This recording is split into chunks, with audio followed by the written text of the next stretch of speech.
चलिए आज हम लोग आप लोग के चैप्टर 2 का हिस्ट्री का एक टॉपिक पढ़ रहे हैं, ईश्वर चंद्र विद्यासागर और नारी शिक्षा का प्रसार। ठीक है, इसके पहले के जो भी टॉपिक हैं चैप्टर 2 में आप लोग किताब में देख लीजिएगा, वो सारे टॉपिक्स मैंने कवर कर दिए हैं विद क्वेश्चंस एंड आंसर। ठीक है, सारे आंसर अवेलेबल हैं हर वीडियो के डिस्क्रिप्शन में, वहाँ से आप लोग PDF डाउनलोड कर लीजिएगा। और आज ये जो टॉपिक है, तो ये टॉपिक आप लोगों का जो सिलेबस बनाया गया है बोर्ड में, वो लिमिटेड कर दिया गया है। जिस व्यक्ति का नाम यहाँ है ईश्वर चंद्र विद्यासागर, इस व्यक्ति के बारे में मेरे ख्याल से थोड़ा सिलेबस में ज़्यादा देना चाहिए था। इनके बाकी कारनामों को छोड़कर केवल नारी शिक्षा के प्रसार के क्षेत्र में इनका अवदान या शिक्षा दीक्षा के क्षेत्र में ही इन्होंने जो किया, केवल वही सिलेबस में दिया गया है और वहीं तक उसी से क्वेश्चन आंसर आपका निकाला जाएगा एग्ज़ाम में, और वही आपको केवल पढ़ना है। तो मुझे लगता है कि थोड़ा और भास्ट करना चाहिए था कि ऐसे व्यक्ति एक ही पैदा होते हैं दुनिया में, ईश्वर चंद्र विद्यासागर हो या राजा राम मोहन राय हो, तो इनका टॉपिक लिमिटेड नहीं करना चाहिए था। तो ठीक है, सिलेबस में जो है आप वही पढ़िए। नारी शिक्षा के संबंध में ईश्वर चंद्र विद्यासागर का क्या संबंध था, लेकिन मैं थोड़ा सा आपको इस वीडियो में इनके बारे में भी थोड़ा सा बताते हुए जाऊँगा, ताकि आपको ज्ञान तो रहे कि इतने बड़े महात्मा क्या आपने सिलेबस में पढ़ लिया, लेकिन इनके कारनामों के बारे में आपको कोई जानकारी नहीं है। तो ईश्वर चंद्र विद्यासागर, एक्चुअली तो इनका नाम ईश्वर चंद्र विद्यासागर नहीं है, इनका नाम था ईश्वर चंद्र बंदोपाध्याय, बंगाली में बंदोपाध्याय या बनर्जी।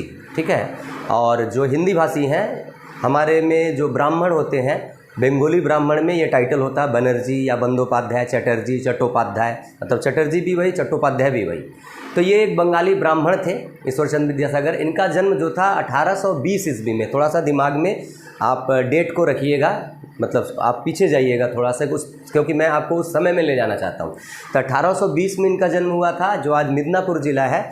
मिदनापुर ज़िले के एक गांव था वीर सिंह ग्राम, उस ग्राम में एक बहुत ही गरीब परिवार में इनका जन्म हुआ था। बहुत ही गरीब, मतलब इतना गरीब कि समझ लीजिए कि भोजन भी ठीक से नहीं मिलता था। इनके बारे में कहानी प्रचलित है कि घर में किरासन तेल नहीं था कि वो लैंप जलाकर अपनी पढ़ाई कर सके, तो रास्ते में जो स्ट्रीट लैंप होता है, लैंप पोस्ट में जो लैंप होता है, उसके नीचे पढ़ते थे। तो क्या गरीबी थी इनके घर में।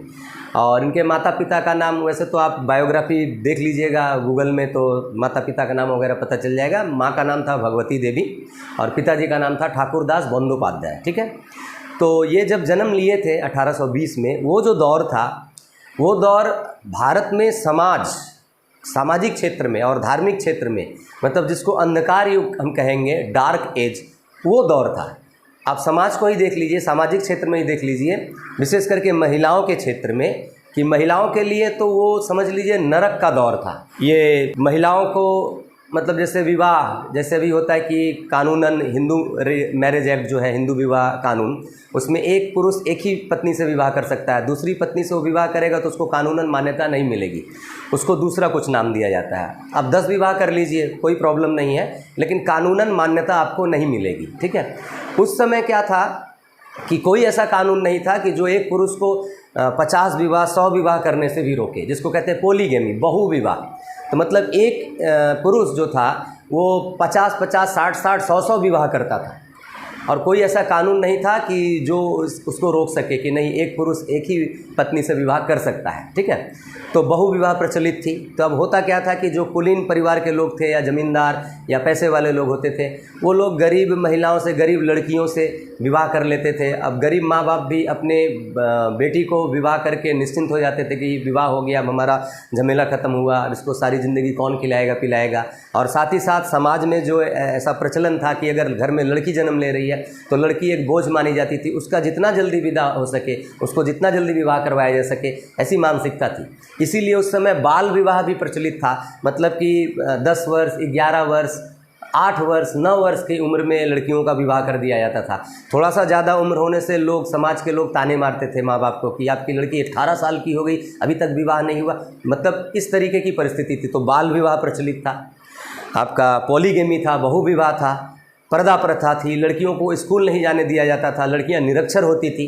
और कितनी बड़ी विडंबना है कि जो लड़की जो संतान को जन्म देती है, खुद ईश्वरचंद विद्यासागर भी किसी माँ के गर्भ से ही जन्म लिए, हम आप भी किसी माँ के गर्भ से ही जन्म लिए, एक लड़की के गर्भ से जन्म लिए हैं। और वही लड़की अगर अशिक्षित हो तो वो कैसे अपने बच्चे का पालन पोषण करे।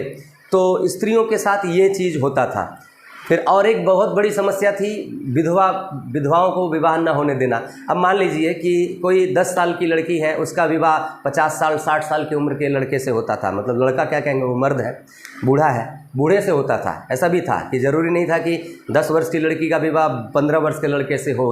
ज़्यादातर देखा जाता था कि जो पैसे वाले होते थे वो ज़मींदार या कुलीन लोग वो बच्चियों से शादी कर लेते थे, तो 50-60 शादी करते थे। अब ये मान लीजिए एक 10 साल की लड़की का विवाह हुआ एक बूढ़े के साथ, अब वो बूढ़ा 10 साल 15 साल तक जिया या 5 साल तक जिया, तो ये लड़की जब तक यंग हुई, 18 वर्ष की हुई, वयस्क हुई, तब क्या होता था कि लड़की विधवा हो गई, उसको संसार का और कोई सुख नहीं मिला, पति का सुख नहीं मिला। बचपन में तो समझ में ही नहीं आएगा कि मेरा विवाह हुआ है, जब वो बड़ी हुई तो पति का भी सुख नहीं मिला, और फिर विधवा हो गई तो उसको फिर दोबारा विवाह करने का हक नहीं था। और साथ ही साथ केवल विवाह नहीं करना, इसके साथ साथ क्या था कि लड़कियों को, विधवाओं को एक नरकीय ज़िंदगी जीना पड़ता था। उनके बाल मुड़वा दिए जाते थे, सफ़ेद वस्त्र धारण करना पड़ता था, कोई आभूषण वगैरह नहीं पहन सकती थी, उनको अलग रहना पड़ता था, उनको अपना भोजन खुद बनाना पड़ता था, उनको दिन भर में शायद ही एक टाइम खाने का मिलता था, मतलब उपवास करके रहना होगा। मांस मछली वगैरह तो अभी भी नहीं चलता है हमारी विधवाओं में, तो ये नहीं खा सकती हैं। तो मतलब एक जीती जागती लाश हो जाती थी लड़कियाँ। तो ये कितना दर्दनाक था। अभी भी बहुत से लड़कियां हैं, बहुत सी औरतें हैं जो 20-25 वर्ष की उम्र में विधवा हो जाती हैं, तो फिर से विवाह करने का हक है, कानून उसको मान्यता देता है, कानूनन रूप से वो किसी की पत्नी बन सकती है, तो फिर से उनकी ज़िंदगी संवर जाती है। दुर्घटना किसी के भी जीवन में हो सकता है, लेकिन उस समय जिस लड़की के साथ दुर्घटना घट जाती थी वो नरकीय ज़िंदगी जीते हुए इस संसार से जाती थी। तो विधवा विवाह न होने देना ये भी बहुत बड़ी सामाजिक बुराई थी। तो हमारा समाज जो था, और धर्म का तो हटा ही दीजिए, धर्म में हम जब देवजियों पढ़ाएंगे आप लोगों को तो धर्म के बारे में मैं बताऊंगा कि धार्मिक क्या बुराइयां थी। जो सामाजिक बुराई थी, सामाजिक बुराई ऐसी थी कि हिंदुस्तान अंधकार युग में था। ऐसा अंधकार किसी भी देश के इतिहास में नहीं रहा जो भारतवर्ष के इतिहास में था। ये 19वीं शताब्दी का जो दौर था, मतलब 1800 से लेकर 1900 के बीच का समय। तो ऐसे टाइम में ईश्वर चंद्र विद्यासागर का जन्म हुआ था। डेट मैंने बताया क्या, तारीख 1820, ठीक है। तो सबसे पहले तो खुद ये बड़ी गरीबी झेले, लेकिन उस गरीबी में दूसरा बच्चा होता तो टूट जाता, बस एक किसान बनकर खेती करता, सारी ज़िंदगी अनपढ़ गंवार होकर ही जीते हुए चला जाता। लेकिन भगवान को कुछ और मंजूर था, इनके अंदर कुछ ऐसी प्रतिभा थी कि पढ़ाई लिखाई के क्षेत्र में इनका एक अलग ही फोकस था। तो बचपन से गरीबी झेलते हुए भी इन्होंने अपनी पढ़ाई लिखाई को बरकरार रखा, और आगे जाकर गांव की पाठशाला से पढ़ते हुए जब वो शहर आए, यहाँ संस्कृत कॉलेज में उन्होंने नाम लिखाया। तो संस्कृत कॉलेज में नाम लिखाते समय उनके पिताजी के एक दोस्त थे कोलकाता में, उनके यहाँ पे उनको यहाँ पर रख दिया गया। और संस्कृत कॉलेज में ये आपका करीब 12 वर्ष तक ये पढ़ाई किए। और संस्कृत कॉलेज में पढ़ते समय ही जितने भी विषय उस समय पढ़ाए जाते थे, आपका मान लीजिए, एक तो पहले बात तो संस्कृत के तो ये प्रकांड पंडित हो गए, मतलब इनसे बड़ा पंडित अगर मतलब ऑफिशियली अगर कहा जाए तो बहुत ही कम थे। इसीलिए इनके ज्ञान के हिसाब से ही इनको ईश्वरचंद्र बंदोपाध्याय को टाइटल मिला, उपाधि मिला, विद्यासागर। तो बंदोपाध्याय बहुत कम लोग बोलते हैं, ज़्यादातर इनका नाम क्या पुकारा जाता है, ईश्वरचंद्र विद्यासागर, इनके टाइटल से। इतने प्रकांड पंडित थे संस्कृत के, लेकिन इसके साथ साथ फिलॉसफी, हिस्ट्री, लॉ, यहाँ तक कि कानून की भी इन्होंने पढ़ाई की। तो मतलब पूरा ज्ञान का भंडार थे ये। और जब पढ़ाई लिखाई करने के बाद अब एक एक करके ये अप्लाई करने लगे कि जैसे फोर्ट विलियम कॉलेज में पढ़ा है, खुद संस्कृत कॉलेज में पढ़ाने आए, जहाँ से ये पढ़े थे वहीं पर ये प्रिंसिपल भी बने। तो एक लंबी कहानी है, तो वो बायोग्राफी आप गूगल में देख लीजिए, पढ़ लीजिएगा कब क्या बने थे, कब क्या किए थे। मैं इनका समाज सुधार का जो पहलू है, जो कि आपके सिलेबस में नहीं है, मैं उस बारे में बात कर रहा हूँ। और बाकी जो सिलेबस में है नारी शिक्षा का प्रसार, वो तो क्वेश्चन है, आंसर भी है, उसको मैं समझा दूंगा और आप पढ़ भी लीजिएगा। तो समाज सुधार के क्षेत्र में हो गए विधवा विवाह न होने देना इनको बहुत पीड़ा देता था। तो इन्होंने अपने जीवन का एक लक्ष्य बना लिया कि मैं विधवा पुनर्विवाह भारत में शुरू करवा के जाऊंगा। जैसे इनके पहले थे राजा राम मोहन रॉय, 1774 में जन्म लिए थे।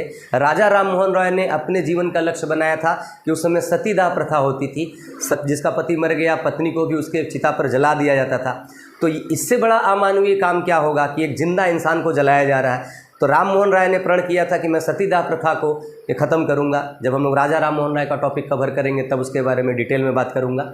उसी तरह ईश्वर चंद्र विद्यासागर ने ये समाज की दूसरी बुराई, सतीदाह एक बहुत बड़ी बुराई, उसके बाद दूसरी बुराई आपका बाल विवाह और ये विधवाओं का विवाह ना होने देना, इन दोनों को मैं समाप्त करूंगा। विशेष करके विधवाओं का जो विवाह नहीं होने दिया जाता और छोटी छोटी लड़कियां सांसारिक सुख भोगे बिना चली जा रही हैं इस संसार से, तो उससे मैं मुक्त करूंगा महिलाओं को। इन्होंने अपने जीवन का ये प्रण रखा और लंबी लड़ाई लड़ने के बाद गवर्नमेंट से करीब 25 से 27 हज़ार लोगों का पिटीशन लेकर, मतलब कि विधवा विवाह होना चाहिए, विधवा विवाह के फेवर में कानून बनना चाहिए, इसका पिटीशन उन्होंने जमा किया गवर्नमेंट के पास। उस समय जो गवर्नमेंट थी ईस्ट इंडिया कंपनी की गवर्नमेंट थी, तो कंपनी के गवर्नमेंट को सौंपा। तो कंपनी भी मजबूर हुई कि विधवा पुनर्विवाह के लिए वो कानून लाए और बहुत ही विषम परिस्थितियों में इन्होंने आंदोलन किया था। आंदोलन मतलब ये प्रयास किया था, क्योंकि जो ब्राह्मण थे, पंडित थे, जो ऊंचे खानदान के थे, उनके लिए ये बहुत बड़ा मतलब एक आघात था कि इतनी बड़ी सामाजिक परंपरा को जो सदियों से भारत में चलता आ रहा है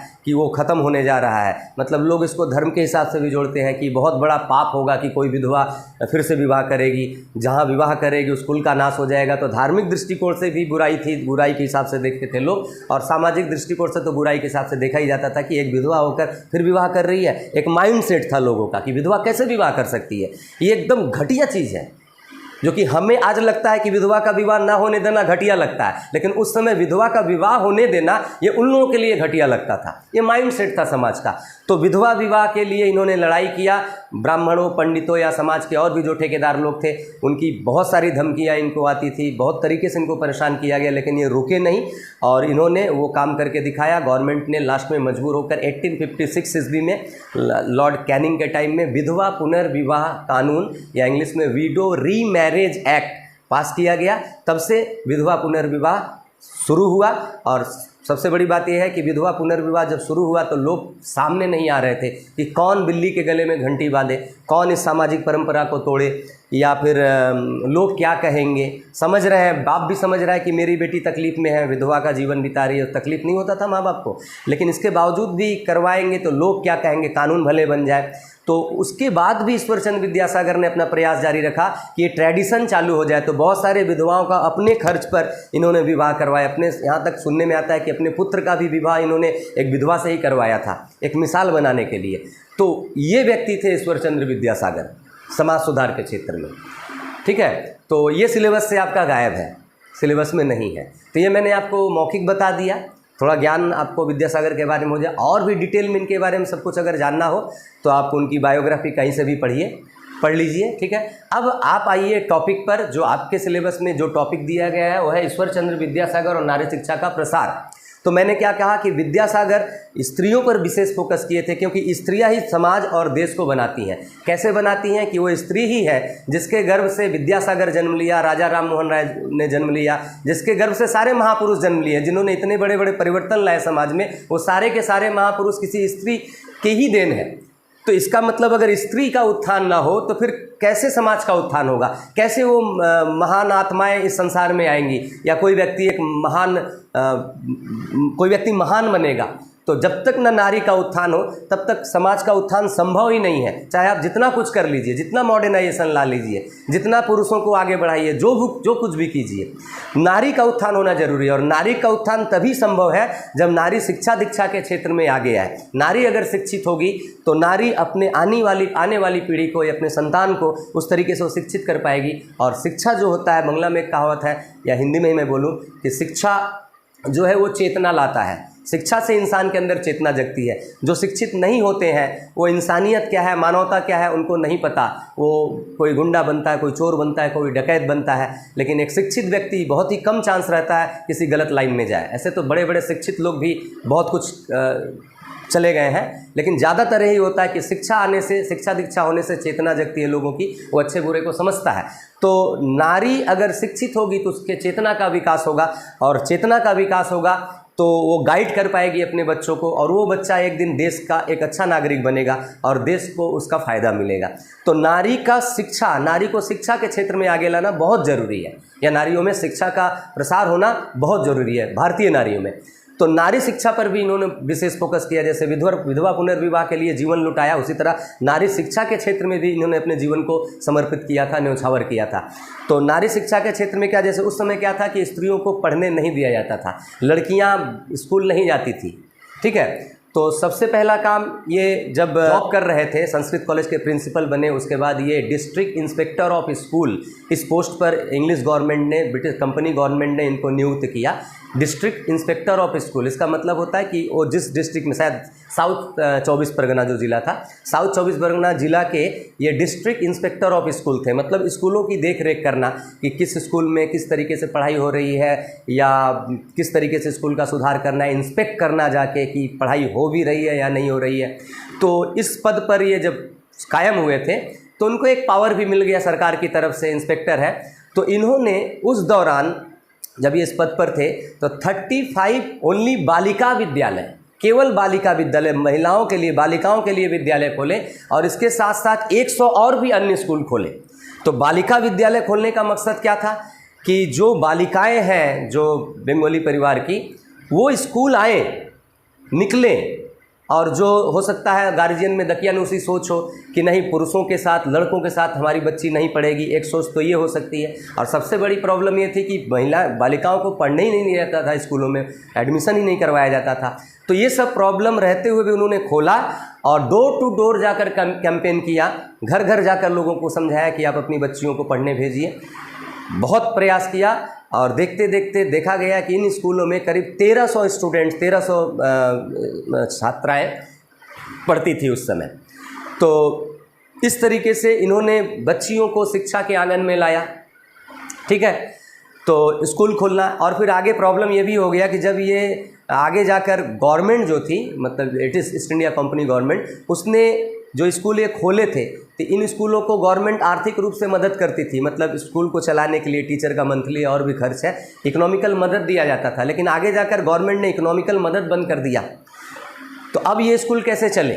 तो विद्यासागर ने उसके लिए एक फंड तैयार किया जिसको कहा जाता था नारी शिक्षा भंडार, कि वो फंड तैयार किया। वहाँ उसमें फंड समझते हैं आप लोग कि इधर से उधर से कलेक्शन करके वो फंड रहेगा, खुद का भी पैसा मिलाना लगाना, और उस फंड के थ्रू से उन स्कूलों को चलाया जा सके, बंद ना होने दिया सके। तो पेड़ लगाना ही, बीज डाल देना ही काफ़ी नहीं है, बीज को सींच कर एक पेड़ बनाना भी होगा। नहीं तो बीज लगा दिए, अब पौधा थोड़ा बड़ा भी हुआ और पौधा मर गया तो उस पौधे का फल तो किसी को नहीं मिला। तो ईश्वर चंद्र विद्यासागर स्कूल तो स्थापित कर चुके थे लेकिन वो बंद हो जाता, तो उसके बाद भी उन्होंने उसको खड़ा करने के लिए ऐसा काम किया। तो इस तरीके के काम फिर जाकर मान लीजिए मिदनापुर में जो वीरसंग ग्राम है, जिस ग्राम में ये जन्म लिए थे, उस ग्राम में अपनी माँ, भगवती देवी माँ का नाम था ना, तो अपनी माँ, उनकी माँ गुजर चुकी थी, तो उनके नाम पर एक स्कूल खोला था, भगवती विद्यालय। एक नारी शिक्षा सम्मिलनी नाम की एक संस्था इन्होंने स्थापित की थी। तो सारा का सारा इस आंसर में लिखा हुआ है, आप आराम से पढ़िएगा, फट से आप एक बार पढ़िएगा आपको याद हो जाएगा, इतना इजीली लिखा हुआ है, ठीक है। तो ये सब काम उन्होंने नारी शिक्षा के प्रसार के लिए किया, जिसकी वजह से आज मॉडर्न टाइम में कोई भी ऐसा घर नहीं है, चाहे वो गरीब हो चाहे अमीर हो, हाँ, चाहे कैसी भी स्थिति हो, एक भी घर ऐसा नहीं है कि कोई बच्ची आज स्कूल में नहीं पढ़ती है।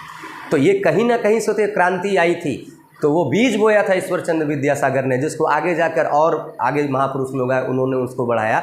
और धीरे धीरे जब भारत में अंग्रेजी शिक्षा दीक्षा और मॉडर्न एजुकेशन का प्रचार प्रसार होने लगा, वेस्टर्न कल्चर का प्रचार प्रसार होने लगा, तो ऑटोमेटिकली हमारे दिमाग खुल गए और आज ज़रूरत है, आज हम करते हैं। बल्कि इतना स्त्री आगे बढ़ गई है कि पुरुष पीछे हो गए हैं। आज ऐसे काम स्त्रियाँ करती है जो पुरुष नहीं कर पा रहे हैं। तो क्या योगदान ये देकर गए स्त्रियों के क्षेत्र में। तो मैं तो लड़कियों से यही कहूँगा कि घर में जैसे आप लोग भगवान का फ़ोटो लगाते हैं और पूजा करते हैं, तो ये लड़कियां और विशेष करके जो विधवा औरतें हैं जिनको सतीदाह में जला दिया जाता था, मतलब पति मर गया तो जल गया। आज हमारे साथ ही हमारी माँ के पति मर गए, मेरे पिताजी गुजर गए, तो मेरी माँ को जला दिया गया होता। तो ये मान पाते हम? नहीं मान पाते। तो आज मेरी माँ जिंदा है। आज मेरे घर में जो भी लड़की है या बहन है, या आपके घर में बहन है या आप लड़की हैं, तो आप पढ़ाई लिखाई कर पा रही हैं। मतलब कि कोई रुकावट ही नहीं, आप जहाँ तक पढ़ें वहाँ तक पढ़ें, वो सारे दकियानूसी सोच ख़त्म है।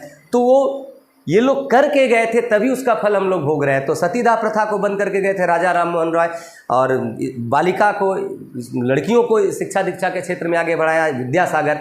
तो हमारे लिए तो ये भी एक भगवान स्वरूप हुए। तो हम लोग भगवान का जैसा मूर्ति रख के पूजा करते हैं ना, तो हमें चाहिए ये विद्यासागर, राजा राम मोहन राय, जिन महापुरुषों ने हमको इतना कुछ दिया, उनकी भी फ़ोटो घर में लगे और उनको भी हम याद करें, उनको भी हम सैल्यूट करें और उनकी जीवनी को हम उभारें। ठीक है, ये हमारा कर्तव्य बनता है। हमने ले लिया उनसे बहुत कुछ, लेकिन शायद ही हम उनके बारे में इतना कुछ जानते हैं। ठीक है, तो इसका जो क्वेश्चन आएगा आपका माध्यमिक में, हालांकि आज तक आया नहीं है, लेकिन टॉपिक जो है इसी टॉपिक से सिलेबस में है, इसी टॉपिक से ही क्वेश्चन देगा। आपका समाज सुधार से नहीं देगा, और भी जो भी बातें मैंने बताई उससे जीवनी लिखो ऐसा नहीं रहेगा। बस इसी टॉपिक से ही क्वेश्चन बन सकता है, 4 मार्क्स का। वो भी क्या क्वेश्चन बनेगा कि नारी शिक्षा के प्रसार में ईश्वर चंद्र विद्यासागर के अवदान को संक्षेप में लिखें, या नारी शिक्षा के साथ साथ इस वर्ड को हटाकर ऐसा कर सकता। थोड़ा ध्यान से सुना कीजिएगा, बहुत सारे लोग वीडियो देखते हैं, मैं वीडियो में बहुत कुछ बता देता हूँ और वो गौर से सुनते नहीं है, केवल क्वेश्चन देख लिए, आंसर देख लिए और रट लिए। लेकिन वीडियो में मैं जो बता कर जा रहा हूँ उसको दिमाग में रखा कीजिएगा कि अगर एग्जाम में थोड़ा इधर उधर किया, क्वेश्चन को वर्ड घुमाया, तब तो आप टाइम फिस हो जाएंगे। इसलिए वीडियो को भी ध्यान से सुनिएगा। बहुत सारे मेरे ही स्टूडेंट्स मेरा ही वीडियो देखकर क्लास में आकर मुझसे पूछते हैं, सर इसका मतलब क्या होगा, हालांकि मैं वीडियो में बता चुका हूँ। तो उस समय आप क्या कर रहे थे वीडियो देखते समय? तो आप वीडियो नहीं देख रहे, आप समझ लीजिए कि हिस्ट्री का पढ़ाई कर रहे हैं, मैं आपके सामने आपको पढ़ा रहा हूँ। ठीक है, तो वीडियो को स्किप मत कीजिए, वीडियो को ध्यान से सुनिए, और एक बार सुनिएगा, मैं जिस तरीके से बताता हूँ आप लोगों को फट से दिमाग में घुस जाना चाहिए। लेकिन अगर आप ध्यान से सुनेंगे तब तो, लेकिन आप वीडियो देख रहे हैं, उधर कोई मैसेज आया, कोई व्हाट्सएप चैट आया, तो बस उधर ध्यान चला गया आपका। तो ऐसे नहीं होगा। जैसे आप क्लास में बैठ के पढ़ाई करते हैं, टीचर आपके सामने है, उसी तरीके से आप वीडियो को फॉलो कीजिए कि उस समय ना कोई मैसेज पर ध्यान देना है, ना और किसी बात पर ध्यान देना है, कि आप ये सोचिए कि मैं अभी पढ़ ही रहा हूँ, सर मेरे सामने है। तो सर अगर सामने रहेंगे तो आप क्या व्हाट्सएप चैट देखेंगे या इधर उधर ताकेंगे? नहीं ताकेंगे, पूरा फोकस आपका पढ़ाई पे रहेगा। तो आप वीडियो को इस तरीके से लीजिए कि मैं आपके सामने हूँ, आप वीडियो को वीडियो के तरीके से मत लीजिए, तो बहुत सारा प्रॉब्लम आपका खत्म हो जाएगा। फिर पूछना नहीं पड़ेगा मुझे, आपको, आप लोग को मुझे पूछना नहीं पड़ेगा। और दूसरी बात है कि अगर एग्ज़ाम में इधर उधर किया तो आप परेशान नहीं होंगे, ये आपका नहीं छूटेगा। इसलिए वीडियो बनाते समय मैं एक्स्ट्रा जो बोलता जाता हूँ क्वेश्चन के साथ, उस पर भी ध्यान रखा कीजिए। तो नारी शिक्षा के प्रसार, अभी नारी शिक्षा के जगह पर अगर दे दे नारी मुक्ति के क्षेत्र में, तो शिक्षा दीक्षा नारी को मुक्त किया, नारी को बंधन से मुक्त किया, कुप्रथाओं से मुक्त किया, तो वो भी बात सेम हो जा रही है। तो नारी शिक्षा के क्षेत्र में या नारी मुक्ति के क्षेत्र में ईश्वर चंद्र विद्यासागर के अवदान को संक्षेप में लिखे। अब नारी मुक्ति के क्षेत्र में अगर आएगा तो वहाँ पर थोड़ा विधवा विवाह के बारे में उनकी जो भूमिका थी वो भी लिखना होगा।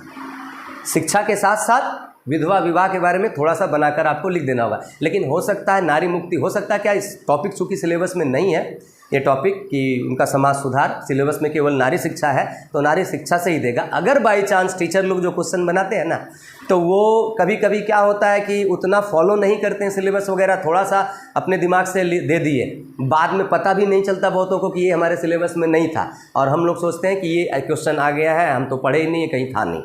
तो बात तो सही है, क्योंकि वो बाहर से दिए हैं।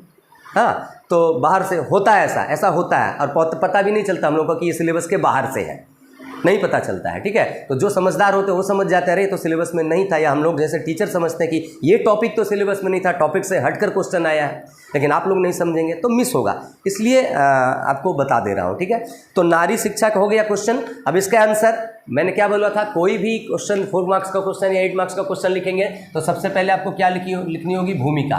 भूमिका में क्या होता है कि अब ये जो नारी शिक्षा के प्रसार में क्वेश्चन है, तो नारी शिक्षा के संबंध में विद्यासागर का जो भी थोड़ा बहुत अवदान है, उनका महत्व है, वो दो एक लाइन लिख लीजिए, तो हो गया आपकी भूमिका। उसके बाद आप चले आइए, जो क्वेश्चन है कि नारी शिक्षा का प्रसार और विद्यासागर, या नारी शिक्षा के प्रसार में विद्यासागर का अवदान, या आप नारी शिक्षा, विद्यासागर और नारी शिक्षा का प्रसार, ऐसा भी हेडिंग बीचों बीच डाल दीजिए। डालकर point wise 1 number, 2 number, 3 number, 4 number, 4 point मैं आपको हर 4 मार्क्स के क्वेश्चन में 4 पॉइंट ही देता हूँ, क्योंकि 7 से 8 वाक्य के अंदर आपको आंसर को समाप्त करना है, इसलिए 4 पॉइंट से मैं ज़्यादा नहीं देता हूँ। अब चारों पॉइंट आप पढ़ लीजिएगा, एकदम ईजी है, एकदम इजी है, ठीक है। आपके किताब में बहुत कठिन लैंग्वेज में रहता है और इधर का उधर रहता है। मैं एकदम सीरियली डेट वाइज सजाता हूँ कि आपको पूरा जैसे लगेगा कि इतिहास आपके सामने हो रहा है तो पढ़ते समय। तो ये 4 पॉइंट होंगे। उसके बाद ये आंसर लिखने के बाद लास्ट में लिखना पड़ता है उपसंहार या मूल्यांकन।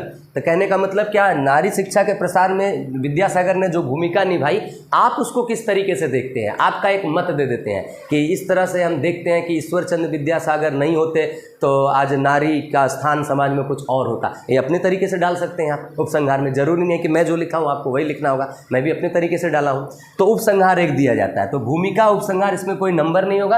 आंसर का जो हेडिंग है 1 2 3 4 इसमें नंबर दीजिएगा। इस क्वेश्चन के आंसर में आपको और एक चीज़ मिल जाएगा भूमिका के बाद, पृष्ठभूमि मतलब कि बैकग्राउंड, कि क्यों ईश्वर चंद्र विद्यासागर ने नारी शिक्षा के क्षेत्र में वो क्यों आगे बढ़े थे। तो पृष्ठभूमि आपको मिलेगा। तो उसके 2 पॉइंट होंगे, 2 कारण होंगे। तो उसको आप इसमें इस आंसर में नहीं भी डालेंगे तो कोई फर्क नहीं पड़ता है, क्योंकि यहीं पर कवर हो जाएगा। फिर भी उसको पढ़ लीजिएगा कि क्यों नारी शिक्षा के क्षेत्र में वो आगे आए। तो ये भी आपको मिलेगा पृष्ठभूमि। उसके बाद आपको मिलेगा नारी शिक्षा और ईश्वर चंद्र विद्यासागर का संबंध, ठीक है। तो ये खत्म हुआ आंसर।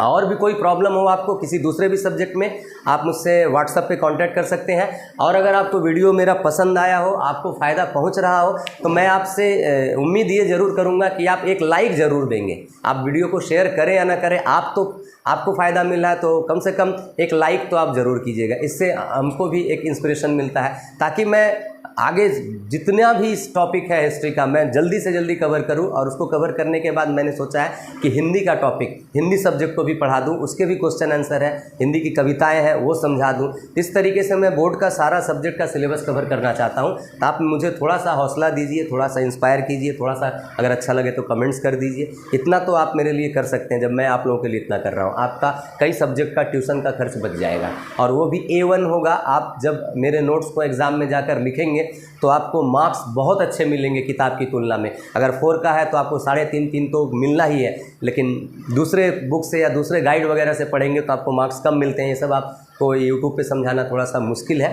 टाइम लगता है। तो बहुत अच्छा आपका रिजल्ट होगा और आपको पढ़ने में भी सुविधा होगी, याद भी होगा। तो उम्मीद यही करूंगा कि आप लाइक ज़रूर करेंगे, और हो सके तो मेरे चैनल को शेयर कीजिए, वीडियो को शेयर कीजिए। आपके ही क्लास में 100-150 स्टूडेंट एक क्लास में रहते हैं, आप देख रहे हैं, बहुत सारी हैं जो मुझे फॉलो करते हैं 10 का। तो वो चाहे तो अपने अपने क्लासमेट्स को शेयर कर सकते हैं। इसमें जलने का या वो ज़्यादा पा जाएगा ऐसा कुछ नहीं है। थोड़ा बड़ा उदार मन कर थोड़ा सा अपनी भावनाओं को शुद्ध करके थोड़ा सा दूसरों का भी भला करें, मेरा भी भला होगा, आप लोगों का भी भला होगा। तो इसी के साथ आज का ये टॉपिक हम ख़त्म करते हैं। नेक्स्ट मिलेंगे।